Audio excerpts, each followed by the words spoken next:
किसी की सूरत बदल गई और किसी की नीयत बदल गई। जब से तूने पकड़ा मेरा हाथ राधे, मेरी तो किस्मत ही बदल गई। राधे राधे। आप सभी का स्वागत है आपके और मेरे चैनल पर आर्यनी निशा ब्लॉग में। इस वीडियो के अंतर्गत यह है कि जो मैंने गिरिराज जी की परिक्रमा की, हमें क्या महसूस हुआ और कैसा लगा, कैसा प्रतीत हुआ, ये मैं आप सबके साथ साझा कर रही हूँ। हमारी परिक्रमा यहीं से शुरू होती थी, गिरिराज जी की तलहटी से। यहाँ से गिरिराज जी को प्रणाम करके, उनकी आज्ञा लेकर के हम ये परिक्रमा शुरू करते थे।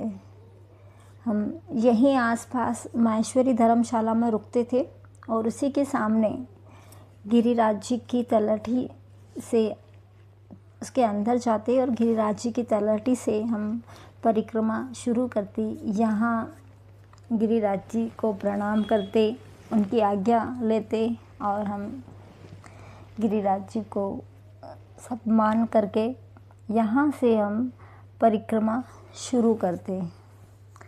यहाँ हमने गिरिराज जी की पहले छोटी सी परिक्रमा की, हाथ जोड़कर विनती करी कि हे प्रभु, हमारी परिक्रमा स्वीकार करें और हमें आपकी शरण में लें।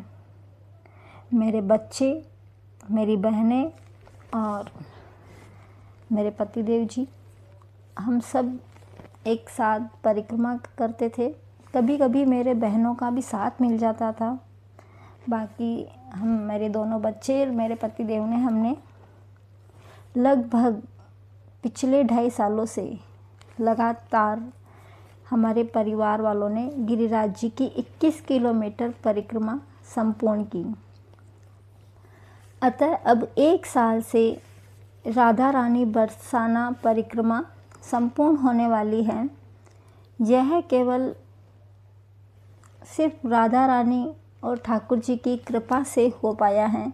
बाकी हम जैसे प्राणियों में इतनी कहाँ क्षमता कि हम 21 किलोमीटर और राधा रानी बरसाना की परिक्रमा हम संपूर्ण कर पाएँ। यह केवल धार्मिक परंपरा नहीं, बल्कि अब हमारे जीवन की आध्यात्मिक साधना और आंतरिक अनुशासन बन चुकी है। मेरे लिए यह यात्रा आध्यात्मिक और शारीरिक दोनों का योग है। जब मैंने शुरुआत की तो बच्चों के साथ शुरुआत होते हुए बच्चे पैदल चले 5-6 किलोमीटर। उसके बाद बच्चे साइकिल वाली सवारी पर बिठाते और हमने ये गोवर्धन जी की तलहटी से होते हुए पहली बार में 4.5 घंटे में ये परिक्रमा पूरी करी। और हमें आश्चर्य हुआ कि हमने बिना रुके, बिना कहीं ठहराव के, हमने इतनी शीघ्र संपन्न करी ये परिक्रमा। ये ज़रूर गिरिराज जी की कृपा रही है हमारे ऊपर। तो गिरिराज जी को मैं बहुत बहुत धन्यवाद करती हूँ और उनकी कृपा है मुझ पर, जो मुझे हर साल बुलाते हैं। जब भी मैं गिरिराज जी जाती हूँ तो मन में एक अलग ही अनुभव होता है।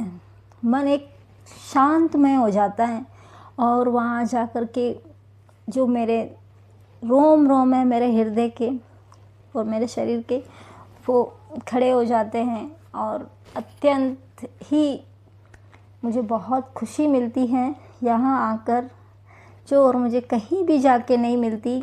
हमारे पूरे परिवार को गिरिराज जी में इतना सुख और शांति महसूस होती है कि वो हम आपको शब्दों में बयान भी नहीं कर सकते। गिरिराज जी ऐसी पावन जगह है जहाँ चारों तरफ शांति शांति है। जब गिरिराज जी की तलहटी से ये परिक्रमा करते हैं, गिरिराज जी को छूते हुए जाते हैं हम, तो ऐसा प्रतीत होता है कि ठाकुर जी हमारे साथ चल रहे हैं। और जब महसूस करते हैं उनको तो आँखों से अश्रु बह जाना ही, रुकते नहीं वो। और हम चलते जाते हैं बिना किसी ठहराव के। कभी महसूस भी नहीं हुआ कि हमारा शरीर थकता भी था।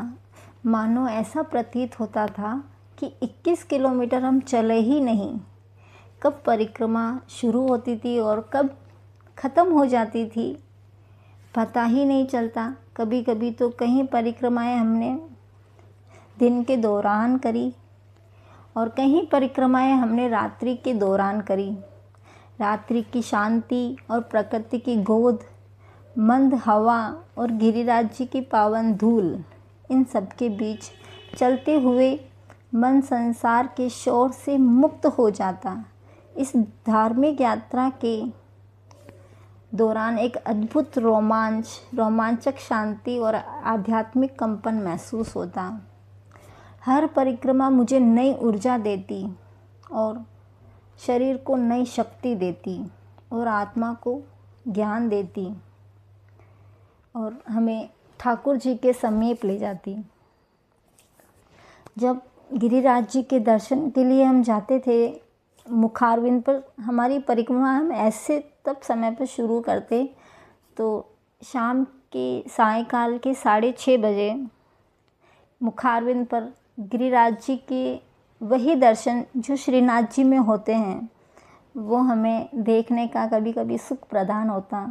और वो वीडियो इसमें नहीं है क्योंकि उस दौरान वीडियो लेना उचित नहीं है, वो मंदिर के अनुशासन के खिलाफ है, इसीलिए हमने वो वहाँ का वीडियो नहीं लिया है। पर 6:30 बजे जो श्रीनाथ जी राजस्थान में हैं वही श्रृंगार वहाँ शाम को सायंकाल 6:30 बजे होता है और आरती होती है। बहुत आनंद महसूस होता है और अब मैं आपको क्या ही मतलब कि मेरे पास शब्द ही नहीं है कि मैंने परिक्रमा के दौरान क्या क्या महसूस किया है, क्या क्या नहीं। हमारी अब बरसाना की 1 साल की परिक्रमा पूर्ण होने वाली है और इसी बीच हमने वृंदावन भी गए, 2-3 परिक्रमाएं वहाँ की भी करी, श्री प्रेमानंद जी के दर्शन भी किए हमने। अतः फिर भी मन नहीं मानता गिरिराज जी को छोड़ने का। अतः मेरे पतिदेव कहते हैं कि वापस पुनः हम गिरिराज जी की परिक्रमा शुरू करेंगे। अगर ठाकुर जी ने चाहा तो हम इसी साल वापस गिरिराज जी की परिक्रमाएं शुरू करेंगे। अब हमें समझ में आया कि ये परिक्रमा सिर्फ रास्ता तय करना नहीं होता है बल्कि स्वयं को मिलने की प्रक्रिया है। मैं ठाकुर जी से कुछ मांगने नहीं जाती थी, मैं और मेरा परिवार हम कुछ भी मांगने नहीं जाते थे, बस एक समर्पण लेके जाते थे। हम लगभग 10 साल पहले जब वृंदावन और गिरिराज जी बरसाना वगैरह हमने जब दर्शन किए थे तब ये महसूस नहीं हुआ। उसके बाद हमने लगभग 3 साल पहले हमने शुरुआत में हमने वृंदावन से करी थी, वृंदावन की परिक्रमा लगाई और हमने ठाकुर जी ने हमें सीधा गोवर्धन जी भेज दिया और कहा कि वहाँ की परिक्रमा शुरू करो। और हम यहाँ की परिक्रमा से हमने शुरुआत करी और हम गिरिराज जी के होके ही रह गए। कभी मन करता ही नहीं कि और कहीं जाएं। बरसाना की भी हमने शुरू करी है पर जो मन हमारा गिरिराज जी में लगा है वो मन हमारा कहीं और लगता ही नहीं। एक शांति भरा माहौल और गिरिराज जी की पावन धूल, गिरिराज जी की तलहटी में नाचते गाते हुए खेलते हुए हम ये संपूर्ण परिक्रमाएं संपूर्ण की। इसी तरह हमारे बच्चों ने भी आनंद उठाया और हमने भी खूब आनंद के साथ ये परिक्रमा हमने संपूर्ण करी है। बस हम पूरा परिवार एक समर्पण का जो भाव होता है वो लेकर जाते थे, कुछ मांगने नहीं। जय गिरिराज धरण में तेरी शरण, जय गिरिराज महाराज की जय हो। पूछड़ी के लोटा की हुप हुप क्या बात है प्यारे, जय श्री कृष्ण जय श्री राधे राधे। अगर आपको हमारा धार्मिक और आध्यात्मिक यात्रा पसंद आई हो तो प्लीज़ कमेंट में राधे राधे लिखें। और आपका सहयोग रहा और ठाकुर जी की कृपा रही तो इसी साल वापस हम गिरिराज जी की परिक्रमा का 1 साल का, या जब तक ठाकुर जी करवाएंगे हम वापस शुरू करेंगे। और आप सब भी हमारे साथ जुड़ सकते हैं परिक्रमा के दौरान। तो अब हम यहीं पर वीडियो को समाप्त करते हुए आपकी आज्ञा लेते हुए धन्यवाद।